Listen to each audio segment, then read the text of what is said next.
salita. Mga kaibigan, ito ang tinatawag na pagkakaingin sa bundok. Nakita nyo ba? Pinutol nila ang mga puno para gawing panggatong. O may reaction pa yan. ano ba? Hindi ko alam eh. Ito, mag-interview tayo ng lokal. Manong, ano po ba ang nangyari dito? Seryoso si Manong. Mukhang tuwan-tuwa siya sa nangyari. Ale, ano po ba ang nangyari dito? Binagyo po ba ito ng apoy? O dinaanan siya ng meteorites?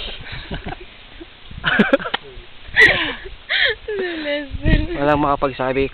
Siguro nabigla sila sa mga nangyari. Ano po ba talaga nangyari? Dumating. Mga kaibigan, dumating po si Superman. Pero malamang nandito lang siya sa tabi-tabi natin. Dito siya na. Ayun si Superman. Kita niyo yun? Naka-blue eh. Nawala na siya. Parang nalipad oh. Ayan, nahiya tuloy. Gumasgas. Tingnan natin ang pagka-damage. Ayan, ang lawak, di ba? Ayan! Ayun si Superman. Moises, dito ka ba nagbaon? Lalim oh. Ito ang pinaglapagan ni Superman. Ayan. Tumagos hanggang doon oh. Kita nyo yan? Ang tawag dyan ay pusi negro.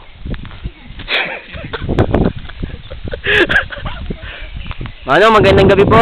Ay, umaga, tanghali. Ayan. Ito, madami pa tayong interview ng mga locals.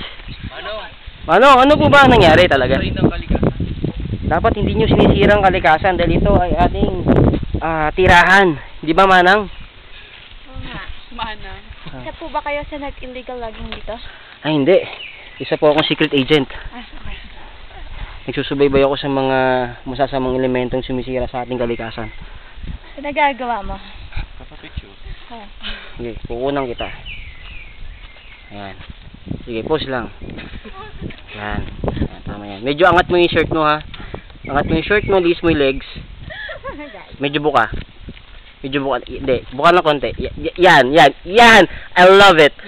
I love it. So, yan. Sige, share mo na. Okay. Salamat, Manong.